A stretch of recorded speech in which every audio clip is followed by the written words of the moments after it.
Hello दोस्तों, कैसे हो। आशा करती हूँ कि आप सब ठीक होंगे। आज अपन पढ़ने जा रहे हैं मध्य प्रदेश में स्थानीय स्वशासन क्या है।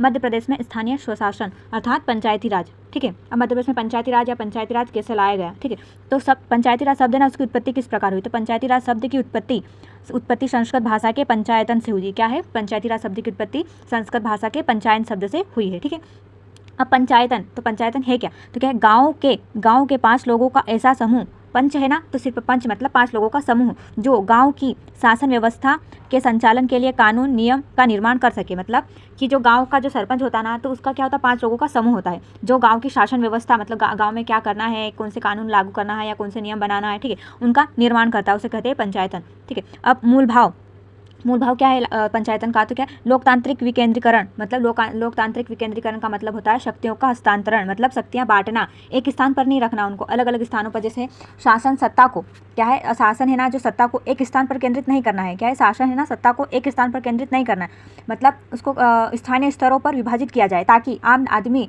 की सत्ता में भागीदारी सुनिश्चित हो सके। ठीक है, और वह भी अपने हितों और आवश्यकताओं के अनुरूप शासन संचालन में अपना योगदान दे सके। ठीक है, तो लोकतांत्रिक विकेंद्रीकरण के जनक कौन है, तो बलवंत राय मेहता है। ठीक है, बलवंत राय मेहता है। तो इन्होंने सरकार को कितने भागों में बांटा, 3 भागों में, केंद्र सरकार, राज्य सरकार और स्थानीय सरकार। तो स्थानीय सरकार को भी 2 भागों में बांटा है, नगरीय और ग्रामीण। और नगरीय को भी 3 भागों में, कौन कौन से, नगर निगम, नगर पालिका और नगर पंचायत। और ग्रामीण में जिला पंचायत, जनपद पंचायत और ग्राम पंचायत है। ठीक है, अब आगे इसकी पृष्ठभूमि पढ़ते हैं।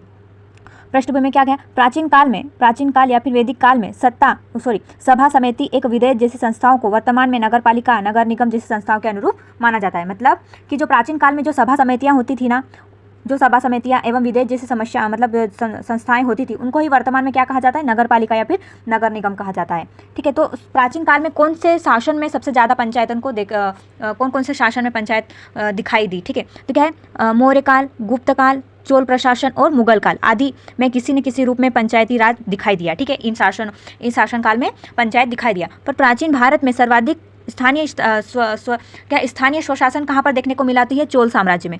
प्राचीन काल में भी सबसे ज़्यादा कौन से शासन में मिला, तो चोल साम्राज्य में मिला। ठीक है, आगे अब क्या, अब ब्रिटिश काल में स्थानीय स्वशासन को कैसे लाया। ठीक है, तो ब्रिटिश शासन काल में 1872 में क्या है, ब्रिटिश काल में 1872 में कौन, लॉर्ड मियो ने भारत में स्थानीय स्वशासन लागू करने की अवधारणा पेश करी थी। किसने, बोले तो लॉर्ड मियो ने 1872 में स्थानीय स्वशासन लागू करने की अवधारणा पेश करी थी। जबकि 1882 में लॉर्ड रिपन के द्वारा स्थानीय स्वशासन बोर्ड की स्थापना कर दी। अवधारणा किसने पेश की, तो अवधारणा स्थानीय स्वशासन की अवधारणा लॉर्ड मियो ने, कब, 1872 में। और लागू किसने किया, तो 1882 में लॉर्ड रिपन के द्वारा स्थानीय स्वशासन बोर्ड की स्थापना कर दी गई। ठीक है, इसीलिए लॉर्ड रिपन को स्थानीय स्वशासन का जनक भी कहा जाता है।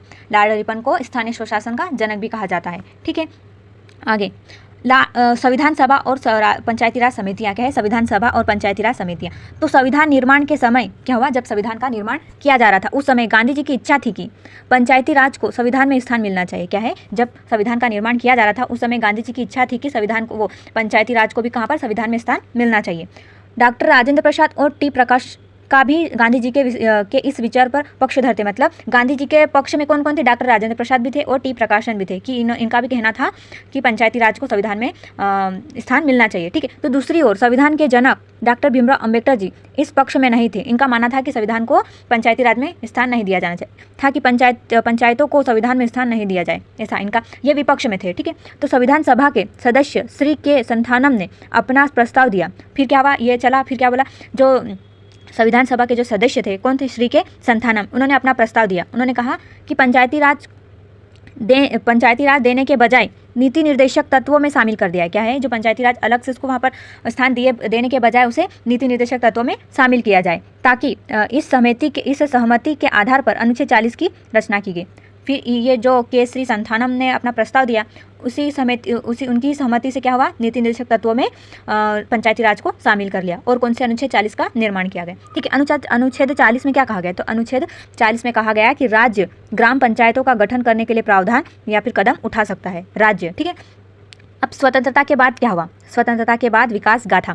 तो स्वतंत्र भारत में ग्रामीण जनता के जीवन स्तर में वृद्धि करने के लिए क्या है, स्वतंत्र भारत में ग्रामीण जनता के जीवन स्तर में वृद्धि करने के लिए पंडित जवाहरलाल नेहरू ने पंडित जवाहरलाल नेहरू ने क्या कहा के द्वारा प्रथम पंचवर्षीय योजना के अंतर्गत अमेरिका की सहायता से 20 अक्टूबर 1952 को सामुदायिक विकास कार्यक्रम चलाया गया। क्या है, जो स्वतंत्रता के बाद भारत में ग्रामीण जनता के जीवन स्तर में वृद्धि करने के लिए क्या कहा, पंडित जवाहरलाल नेहरू ने प्रथम पंचवर्षीय योजना के अंतर्गत अमेरिका की सहायता से, क्या होता है, प्रथम पंचवर्षीय योजना लाई गई, वो किसकी सहायता से, अमेरिका की सहायता से। तो क्या किया गया, 20 अक्टूबर 1952 को सामुदायिक विकास कार्यक्रम चलाया गया। ठीक है, 1953 में राष्ट्रीय सेवा विस्तार कार्यक्रम प्रारंभ किया गया। क्या, 1953 में राष्ट्रीय सेवा विस्तार कार्यक्रम प्रारंभ किया गया, किंतु नौकरशाही व्यवस्था के कारण यह असफल रहा। किंतु क्या हुआ, नौकरशाही व्यवस्था के कारण यह असफल रहा। इस कार्यक्रम की असफलता की जांच और उसे बेहतर ढंग से कार्य करने के लिए उपाय सुझाए गए। 1959 में बलवंतराय मेहता समिति गठित की गई। क्या है, जो ये अमेरिका की सहायता से जो प्रथम पंचवर्षीय योजना के तहत सामुदायिक विकास कार्यक्रम चलाया गया था, किंतु वो नौकरशाही व्यवस्था के कारण असफल हो गया। फिर इसकी जांच करने के लिए, जो असफलता हुई उसकी जांच करने के लिए क्या करा गया, बेहतर ढंग से कार्य करने के लिए उपाय सुझाए गए। और क्या कहा गया, 1959 में बलवंतराय मेहता समिति का गठन किया गया। कब किया, और इसने रिपोर्ट कब प्रस्तुत की, 1 नवंबर 1957 को रिपोर्ट प्रस्तुत की। बलवंतराय मेहता समिति ने पहली बार भारत लोकतांत्रिक विकेंद्रीकरण की सिफारिश की तथा त्रिस्तरीय पंचायती राज की अवधारणा पेश की।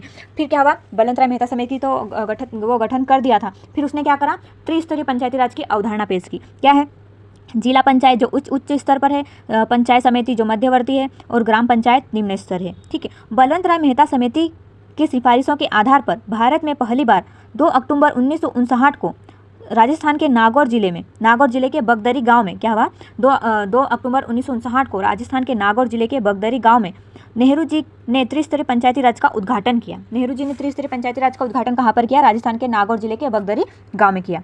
ठीक है, और सेकंड वाला क्या है, 11 अक्टूबर 1959 को कहाँ पर किया, आंध्र प्रदेश में। अनुच्छेद 40 के अबाध्यकारी होने के कारण पंचायती राज सभी जिलों में सफल नहीं हो पाया। ठीक है, क्या हुआ, अनुच्छेद 40 के अबाध्यकारी होने के कारण पंचायती राज सभी जिलों में सफल नहीं हो पाया। ठीक है, आगे फिर क्या हुआ, 60 के दशक में भारतीय राजनीतिक व्यवस्था में अनेक संकट दिखे। ठीक है, 60 के दशक में क्या हुआ, भारतीय राजनीतिक व्यवस्था में अनेक संकट दिखाई दिए। पहला, 1962 में क्या हुआ, भारत और चीन का युद्ध हो गया। उसके 2 साल बाद नेहरू जी की मृत्यु हो गई है। 1964 में क्या हुआ, 62 में भारत और चीन का युद्ध हो गया, और 64 में क्या हुआ, नेहरू जी की मृत्यु हो गई। और 1 साल बाद क्या हुआ, भारत और पाकिस्तान का युद्ध प्रारंभ हो गया। 65 में क्या हुआ, भारत और पाकिस्तान का युद्ध प्रारंभ हो गया। और 1971 से 1972 तक भारत और पाकिस्तान का युद्ध चलता रहा। और 75 में क्या हुआ, 75 में आपातकाल प्रारंभ हो गया। ठीक है, आपातकाल लागू हो गया था। इन संकटों के कारण पंचायती राज का प्रभाव क्रियान्वित नहीं हो पाया। मतलब इन संकटों के बाद जो ये संकट छाए थे भारत पे, इसके कारण पंचायती राज का प्रभाव क्रियान्वित नहीं हो पाया। ठीक है, फिर कौन सी समिति लाई, अब लाई अशोक मेहता समिति लाई। पहली बलवंतराय मेहता समिति लाए थे, फिर ये सफल नहीं रही तो कौन सी समिति लाए, अशोक मेहता समिति लाई। कब, 1977 में अशोक मेहता समिति लाई। दिसंबर 1977 में जनता पार्टी के शासन में आते ही क्या हुआ, 1977 में जनता पार्टी के शासन में आते ही मोरारजी देसाई की सरकार ने अशोक मेहता समिति का गठन कर दिया गया। कि अशोक मेहता समिति का गठन किस शासन के समय हुआ, तो जनता पार्टी जिस समय मोरारजी देसाई की सरकार थी उस समय अशोक मेहता समिति का गठन हुआ। अशोक मेहता समिति ने अगस्त 1978 में रिपोर्ट पेश करी और द्विस्तरीय पंचायती राज की अवधारणा पेश करी। ठीक है, उन्होंने रिपोर्ट कब, 78 में पेश करी, और द्विस्तरीय पंचायती राज दी, मंडल पंचायत और जिला परिषद। कौन सी स्तर दी है, मंडल पंचायत और जिला परिषद। ठीक है, और 132 सिफारिशें दी थी। फिर अगली कौन सी समिति है, जेवी के राव समिति दी। ठीक है, तो क्या है, जेवी के राव समिति कब दी, तो 1985 में दी थी। ग्रामीण विकास एवं गरीबी कल्याण कार्यक्रम की समीक्षा के लिए 1985 में इसकी स्थापना कर दी थी। किसी जेवी के राव समिति की स्थापना। ठीक है, जो जेवी के राव समिति थी उसने कितने स्तर की अवधारणा पेश करी थी पंचायती राज को, उन्होंने 4 स्तरीय पंचायती राज की सिफारिश की थी। पहली है गांव, दूसरी खंड, तीसरा जिला, और चौथी क्या है, राज्य विकास परिषद। क्या है, गांव, खंड, जिला और राज्य विकास परिषद। अब कौन सी समिति आई, लक्ष्मीमल संघवी समिति। क्या है, लक्ष्मीमल संघवी समिति कब लाई गई थी, 1986 में लाई गई थी। ठीक है, लक्ष्मीमल संघवी समिति 1986 में लाई गई थी। पंचायतों को संवैधानिक दर्जा दिया जाना चाहिए, और क्या गया, त्रिस्तरीय पंचायती राज दिया था। लक्ष्मीमल संघवी समिति का क्या बोल रही है लक्ष्मीमल संघवी समिति, तो इन्होंने कहा था कि पंचायती राज को, क्या जो पंचायती राज है ना, उसको संविधान में दर्जा मिलना चाहिए, ऐसा कहा था। और इन्होंने त्रिस्तरीय पंचायती राज की अवधारणा पेश की थी। फिर आए पीके थुंगन समिति। कौन सी समिति है, पीके थुंगन समिति। इन्होंने कब पेश करी थी, तो 1988 से 1990 तक। ठीक है।